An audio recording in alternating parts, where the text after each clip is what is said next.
and gentlemen, it is now my distinct pleasure to introduce our commencement speaker and second honorary degree recipient, Ambassador Pamela White.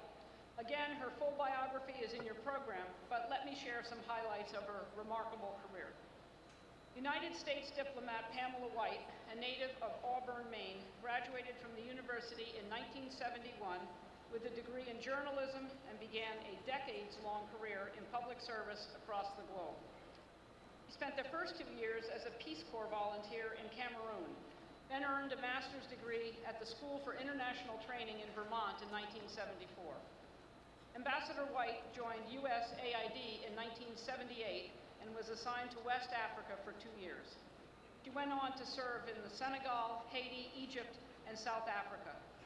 From 1999 to 2001, Ambassador White was Deputy Director for East Africa in Washington, D.C., coordinating the delivery of much-needed food to Ethiopia and Eritrea, helping develop a 6-year Ugandan strategy, and overseeing the expansion of programs in the Sudan and Congo.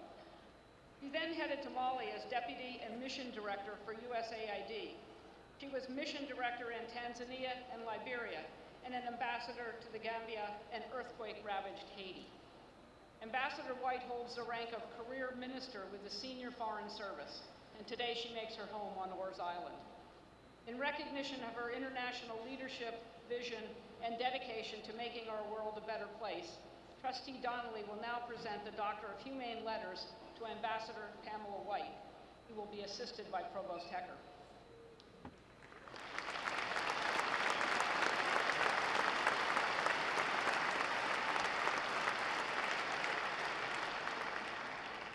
President Hunter, it gives me great pleasure to present Ambassador Pamela White, upon whom the trustees of the University of Maine system have voted to confer the Doctorate of Human Letters honorary degree.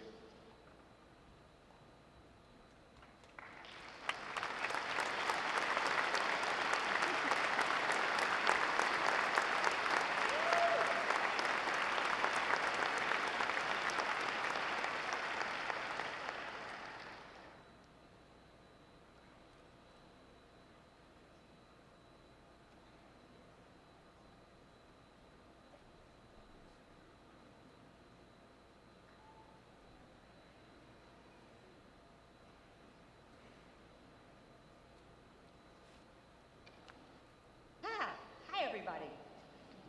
It's a real privilege to be here today to share this very special day with my alma mater. President Hunter, thank you for your hospitality and your vision for this great university. Jim Setterly and the fabulous International Affairs graduate students, thank you for your endless support and enthusiasm. My devoted husband, my fabulous son, my 94-year-old dad, all who are here today, and to my 95-year-old mom who is here in spirit, I love you. My Alpha Phi sisters, what a joy to share this day with you. Cindy, 4 years of roommate, lifetime of friendship. I am honored to be your guest speaker today. Recently, 2 of my very close high school buddies that I hadn't seen in years, and we were all doing a bit of bragging, and I figured I had them beat. So I got all puffed up, and I said, gentlemen, fine, you've done well, but I am going to be the commencement speaker this year at the University of Maine.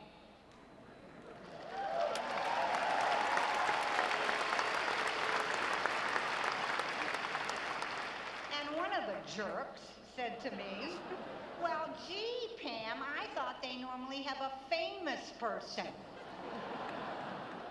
Well, okay, maybe I'm not a famous person, but I'm extremely well known in parts of the world that probably you've never heard of, like Timbuktu, and I'm not kidding. I have spent a lifetime away from home trying to make a difference, but I was made in Maine. I was born in Lewiston, I went to Edward Little High, and I graduated proudly from this very university in 1971. I am proud to say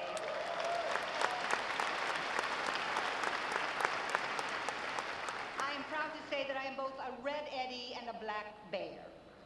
I don't have a lot of time to spend, so let me be blunt. I'm always blunt. I am not happy with the current state of world affairs. I believe the rhetoric that I hear today, day after day on the media, will not lead to the peaceful existence that we all want. I don't think my generation did a very good job of making this planet, although God, I tried, of making this planet safer and healthier and more equitable. I believe that every single person in this room has the ability to build a better highway to the future than the current very rocky road. And you know what? The little state of Maine holds some keys to a better future. I'll talk about more of that later. First, I'm going to talk about me a little bit. When I was 18 years old, my favorite cousin came home from the Vietnam War near death. The horror of war became very real to me. That same week, a team came to my high school from Washington, D.C., and they talked about the Peace Corps. They told us how even one individual could make the world a better place. Right then and there, I told my family, after University of Maine, I will join the Peace Corps. I can tell you, my Marine Corps father, hi Daddy, he was not very happy with me. He said, no way, Jose, but oh, I had a mission. I was on a mission. I truly thought I really did. I thought I could save the world, or at least Africa, or at least my village. So I got on a plane, spent some time learning a bit about culture, a lot about teaching English, and something about snake bites and boiling water. And before I knew it, I was in my village, the one I was going to save. Boy, was I shocked. There was no running water, there was no electricity, few vegetables, and no, I repeat, no white people. And they wore funny clothes. They had to walk an hour to wash and to get water to cook and to drink. There were no televisions, one telephone for the whole village, 4 or 5 radios shared by the entire village. And they cooked outside, over an open fire. Their lifestyle reminded me of my camping trip to Moosehead Lake. And Moosehead Lake was fun for 1 week, but how was I going to live like this for 2 years? And I was scared. I was just plain scared. Would these Africans hurt me, humiliate me, ignore me? No, no, and no. These people, it turned out, would unconditionally love me. They would teach me important lessons that would last me for the rest of my life. You do not need a college education to be wise. And many of you in the audience, if you haven't had a college education, I know you're still wise. And you don't need running water to be clean, and you don't need a television to be entertained. Those funny clothes were beautifully handmade, and within a week, I was happily wearing them. Their so-called poverty was true only in terms of dollars. They were so rich in terms of culture and history and love of family and respect of elders. They shared everything they had. There was no me, me, me. I learned that understanding other people's ways and adapting to their lifestyles was not necessarily easy, but it was fascinating, fun, doable, transformational. I didn't save my village, I didn't. It opened my eyes to an entire new world, a wonderful new world. My village saved me. I took those lessons with me for the next 45 years, mostly in Africa, but ending as ambassador to Haiti, helping to rebuild a nation brought to her knees by a devastating earthquake that killed over 200,000 people. I worked hard, I worked very hard, 18 hours a day, 7 days a week. And so last September, in 2015, I joyfully, after a job I thought pretty well done, joyfully I returned home to my beloved state of Maine. A Maine I remembered as not being very diverse. And much to my surprise, in the town of my birth, Lewiston, there was a thriving African community. And those transplanted Africans had a rough start in Lewiston, their adopted city, just like I had had a rough start in my African town so many, many years ago. But a small miracle took place in Lewiston. Since 2001, when the Somalis first arrived, per capita income in Lewiston has soared, crime rates are down as much as 16%, and Lewiston Center's reputation has changed from the combat zone in 2000 to being named an all-American city in 2007.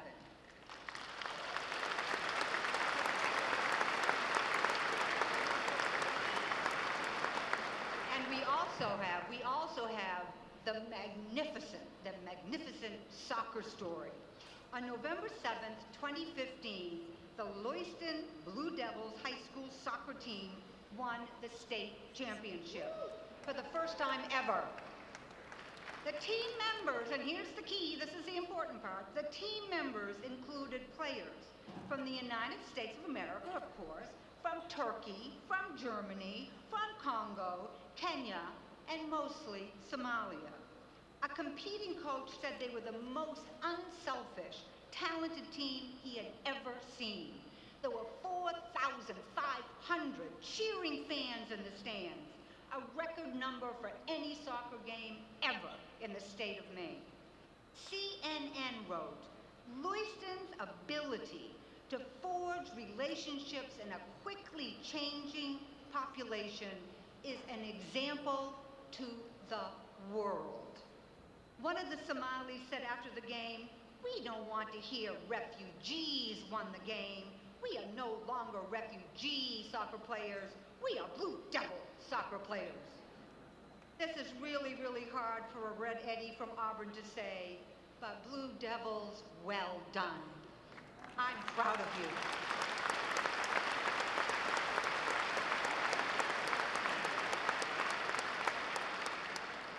Oh, here's one of my favorite parts of my speech. I still hear rumblings that many immigrants speak English funny.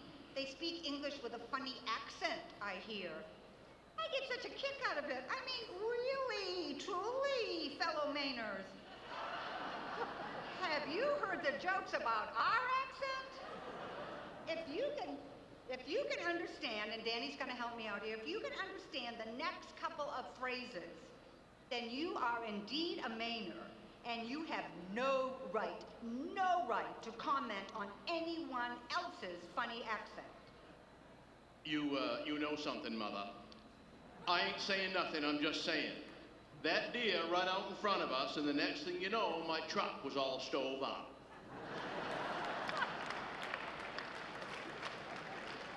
So if you got that, you're a real Mainer.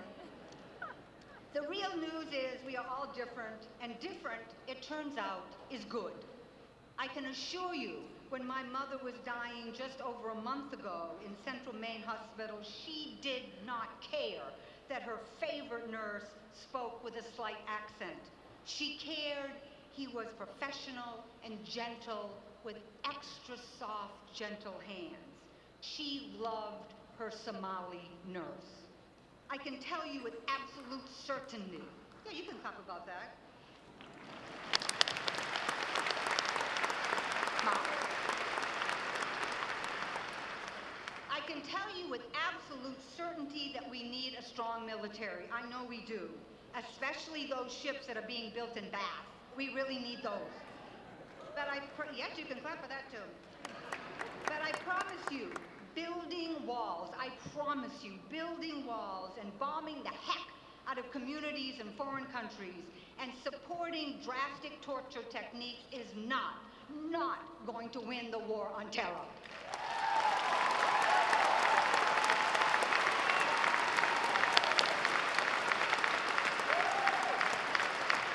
There are no walls high enough and no bombs big enough to wipe out hatred. People can wipe out hatred. Love can wipe out hatred. We need our rhetoric to be as committed and inspirational for the good as the bad guys are for evil. The USA has a negative growth rate. We need immigrants. We need immigrants in Maine. We are a state with a youth drain and a brain drain. We should celebrate when immigrants want to come to our state to work, in our schools, in our hospitals, and to pay taxes, and to care for our very fast-growing elderly population. And we'll also celebrate with wild enthusiasm every one of you who stays to build a better future for our precious state of Maine. Work together. We need you all.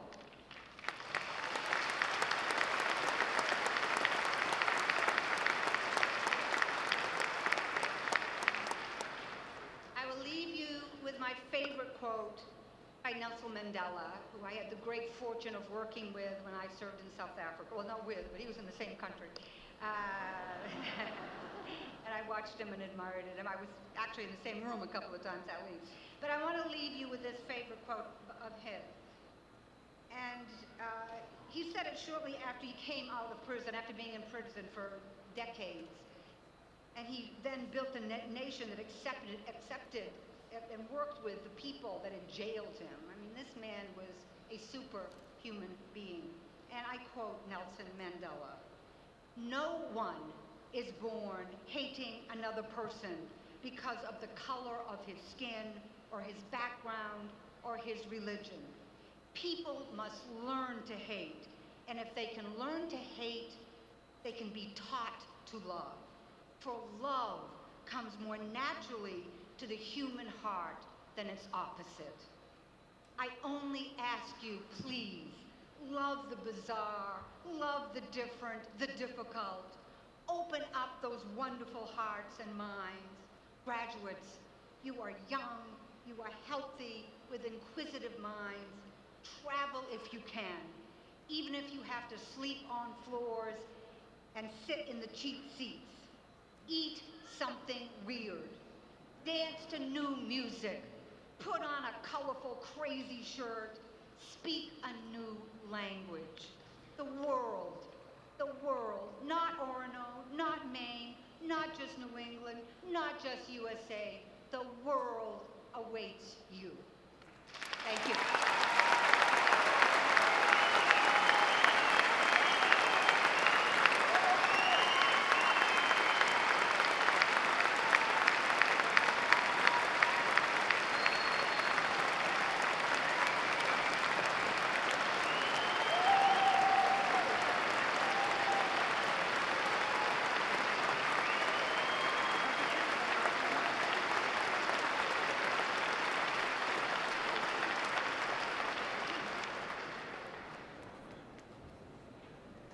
Thank you, Ambassador White. That was fabulous.